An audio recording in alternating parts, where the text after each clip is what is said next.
Date standardized human time, November 15th, 2136. I am a monster. I have spent my life doing everything I could to further the graces of Inatala, to stop the rot of predators everywhere they could be found, to protect noble herbivores from a universe filled with danger and death, to stop anyone else from suffering like I did. I joined the exterminators at the young age of 12, straight out of the orphanage and into my purpose in life. My general short stature made me a poor fit for the military, but very useful for crawling through holes to purge the despicable beasts from their dens of evil. I became good at it, unwavering in my dedication to protect the galaxy. I learned to suppress the fear responses of the eyes and teeth that glinted in the dark. I made the universe a better place. I did my duty under the kind eyes of Inatala for 10 years, before moving to Venlil Prime as part of a wider Federation movement, to help our more skittish allies who had not been gifted the resolve of Inatala to do what must be done. I trained them, taught them to channel their fear and hate, to fight back against the unnatural order of those who would hunt us. Then the predators, the humans, arrived. They came bearing not sharp claws, but a sharp tongue, quickly entrapping the poor empathetic Venlil under their spell. I remained silent, knowing when to fight my battles. The predators came proclaiming peace and friendship, but their forwards-facing eyes and constant baring of teeth stated otherwise. I stayed on Venlil Prime, even as the noble Federation fleet was sent to deal with this new scourge. Eventually, the predators would drop the mask and start their wholesale evil, and I would be ready to help the Venlil, those I now consider my kin. Then the news broke about the statements from the Kolshian chief. Predators were more common than we thought. Their evil had spread deep, and I am one of them. We Krakotl were affected deeply by this. As it turned out, we were nothing more than the rot we swore to destroy. Suicides skyrocketed as many chose to destroy predators with one final act of self-destruction. Others, more noble and brave, went out in a literal blaze of glory, attacking the humans that infested our streets, trying to take out other predators with themselves. Some disgraced themselves, choosing to side with the predators, with their own newly discovered evil. A minority went even further, although that problem soon solved itself. I couldn't help feeling sorry for those few, no matter how despicable you were, dying from a meat allergy did not look like a fun death. I originally intended to join the more noble of my kind, a final fiery charge to try and remove as much evil from the universe as possible, before a far better idea came to me. I could both remove my own despicable taint from the universe, as well as warn the innocent Venlil of the destruction they were playing with, using a predatory saying, to kill two birds with one stone. I would get a human to eat me. I would show the world the true nature of humanity. The first step of this attempt had been both successful and unsuccessful. Swiping a predator's communication device had been something even a chick could do, their lack of peripheral vision making sneaking up on them simple. Reading the information had been a bit harder, but through convincing a Venlil with my predatory deception to consult their human partner, I had been given a set of instructions to cause the device to speak any words on the screen out loud, at which point my translator would work. This is where the success for my first stage fell apart. I had expected to see the unfiltered communications of the predators. Instead, I saw what was clearly a decoy. Sure, it had shocking depictions, instructions for the vile act of eating meat, violent actions humans had taken, and strange, anatomically incorrect drawings of Federation species, but it lacked the evil a real predator information system would have, their end plan for those on Venlil Prime and other Federation species. Clearly, they had expected a Federation citizen like myself to gain access and had planted this fake network with just enough predatory bait to make it believable, without giving up their actual plan. This led me to have to guess my next move. Humans were clearly social predators, their lack of claws or strong jaws requiring them to trick their prey. They presumably would also only feast when they were certain to be alone. Otherwise, their predatory deception would only work once, which means I would need to find a way to be alone with the predators in order to play the part of trusting prey. I purchased a set of long-ranged monitoring equipment, battery-powered, wireless uplink, waterproof, and nearly indestructible. This would then continuously upload to my personal device at home. A dead man's switch was created, where if I didn't cancel the program every 4 claws, it would upload all video and audio to every news outlet and network I could think of. It was strange to think that if any of it ever went off, it would be because I'd been torn apart by an evil predator. Of course, that meant my own predatory influence on the world would also be gone. So every cloud has a silver lining. All I needed now was a mark, a predator who would be both my executioner and my salvation. I knew I was no longer under the graces of Inatala. I knew that I was the embodiment of despicable destruction that the god of noble herbivores reigned against.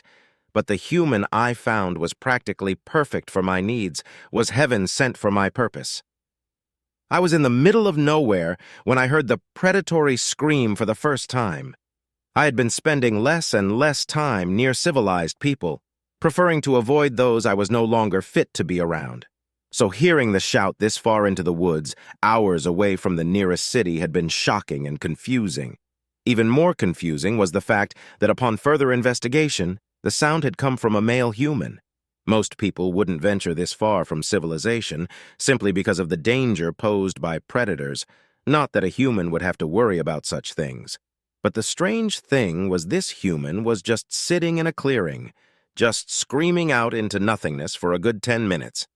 Then the predator just sat there for another hour, doing nothing apart from occasionally eating and drinking from food it had brought with them, before heading back the way it had come. This behavior was both shocking and confusing, and even more confusing was this wasn't the last time I saw the predator do this. Every 10 claws, without fail, the human would come to the same clearing, scream for a while, then leave. Clearly, this was a predator finally cracking under the stress of their deception. It was almost too good to be true. I hooked up the recording equipment, tested and retested the quality of the shot, and made sure that they were well hidden from even a predator's eyes. Sound quality was good, visual quality was good, as I captured the test footage of the human shouting into the void, backups in place. Everything had to be perfect. I would only get one shot to record this after all. The only task left was to actually execute the plan. I hid in the trees at the correct time, heart pounding as I waited for the predatory shouting to start. Perfectly on time, just like clockwork, just as it had done so for the last 3 times. I moved along the ground towards the sound. I knew where the human would be. I knew which direction to go, towards my inevitable death. The only thing a predatory monster like me deserved. Date: Standardized Human Time, November 15th, 2136. What are you doing, human? I could see the predator in front of me, clearly the bloodlust and instinct taking over as it screamed its feral cry into the forest. I stepped out of the trees as I made myself known to the beast, instantly stopping its cry as it fixed its predatory gaze on me. Inatala's talons.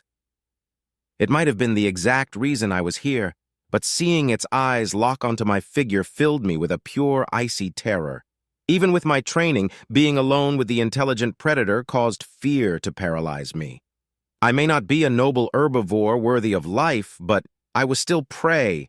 Every feather from my legs to the top of my head screamed at me to run, to fly, to flee. But that wouldn't do now, would it?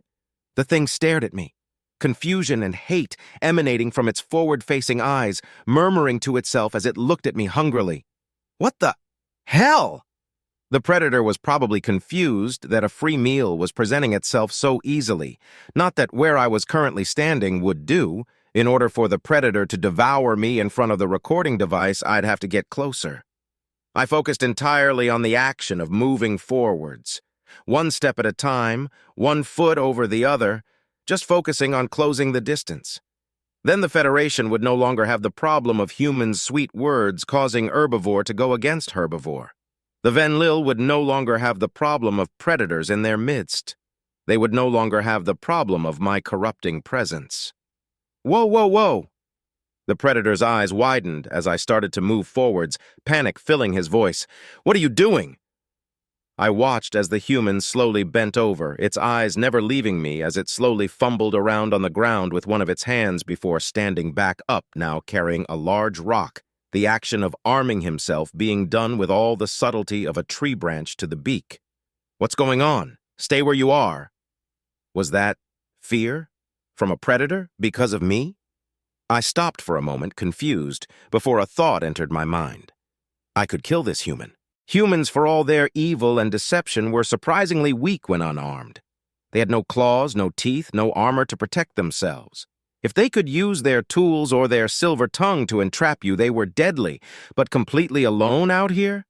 A single slice of the talons through soft skin would be enough. A few other crackhoddle had even managed it, severely injuring and in 2 cases even killing a human. I was still technically an exterminator after all, and killing things. Killing predators was my job, was my duty under the guidance of Inatala. But what would that actually accomplish? One dead predator out of millions? The original plan was far better, and I might not find another opportunity like this again. I slumped into a sitting position just a few feet away from the predator, my eyes lowered to the ground as I repeated in my head exactly how I needed to act. I am prey. I am just trusting, naive prey. Nothing more than just an easy meal, completely comfortable around this vicious predator. I have no idea about its true evil. Just normal, trusting prey. I just wanted to know why you were shouting, alone and with nobody around. I waited, hoping that the combination of reminding the predator that we were completely alone and the sight of a prey just sitting there in front of them would be enough to tip them over the edge. It seemed to be working, as the expression on the human's face turned from the worried anger to a softer expression as its piercing eyes studied me for any weakness. "Are you okay?" Those were not the 3 words I expected to hear from the predator. I tried to work out the angle of attack those words signified, cocking my head in confusion as I looked up at the beast. "Your feathers are... You okay?" I looked down at myself. Plumage that was normally a shiny, iridescent blue was instead dulled and disheveled. I hadn't properly groomed myself since the news about my true condition broke, and large patches were missing from where I'd pulled them out due to stress. Any other crackhoddle and most Federation species would know something was wrong, but how would a predator lacking empathy know? Or care for that matter? I am fine. I am disease-free and healthy. I took a wild guess as to the human's inquiry. Perhaps he was worried that my physical condition represented something wrong with my flesh. Humans cooked their meat, didn't they? So maybe they had less tolerance than other predators for lower quality food. The human narrowed his eyes for a moment, that predator gaze filled with faux concern, slowly lowering themselves to the ground and sitting across from me before responding. "If I tell you why I'm shouting, will you tell me what's wrong?" I didn't know how to respond to that. I didn't really have any plan for talking with the predator aside from making myself known, as I expected to have been killed already. Seconds turned to minutes, the human's eyes never leaving me, patiently waiting for my response. It was an excellent performance. Many others would have undoubtedly fallen for the fake empathy. Still, I had no idea how to progress this further, so I gave a slight nod, causing the predator to give a small, teeth-filled snarl. "I'm tired. Don't get me wrong, I love the Venlil and they're adorable, but having to watch every movement, every turn of phrase, seeing them jump or shudder because I moved too fast, or used a metaphor, it's tiring. I'm tired of everyone being scared of me. I'm tired of hearing about Earth, not knowing if..." The human gave a sigh as it lamented about how difficult it was to keep its predatory ruse going. "I broke a dude's leg 3 weeks, 126 claws ago." Now this sounded more like the truth. I could imagine the predator grabbing a poor Venlil, breaking open its legs with those strong hands to get at the bone marrow inside. I wondered why it was confessing to such an action, before remembering that if it was about to eat me, it would make no difference whether I knew or not. I went to the library, caused a stampede because I fucking sneezed. I just wanted to get some Venlil myths translated, and ended up breaking someone's leg because it was all a bit dusty. To be fair to the predator, that also didn't sound unlikely. The Venlil were skittish at the best of times, and stampeding was a legitimate problem, human or no human. Heck, I'm literally tired. This gravity is no joke, and the lack of night is messing with my sleep pattern. It's nice to just come out here and be able to scream and shout as much as I want without worrying about giving the Venlil a heart attack. The predator stopped, staring at me intently as it finished its explanation, it taking a moment for me to realize that it was waiting for me to respond in kind. I desperately racked my brain for a lie. I couldn't exactly tell the predator of my plan. How did humans constantly come up with the correct lie to say so easily? Since the news broke about from Solani, I can't do... I trailed off lamely as my brain failed to work out a believable lie. Somehow it seemed to satisfy the predator, however, as he gave a slight growling sound indicative of light amusement. It's fine. If you're really not ready to tell me, you don't have to. I'm Joseph, by the way, and you're more than welcome to sit here with me if you want. I couldn't work out what its goal was. Why it just wasn't taking this clear opportunity. What exactly this hunting strategy could be. Still, it wasn't like I had any other ideas. I'm Istala,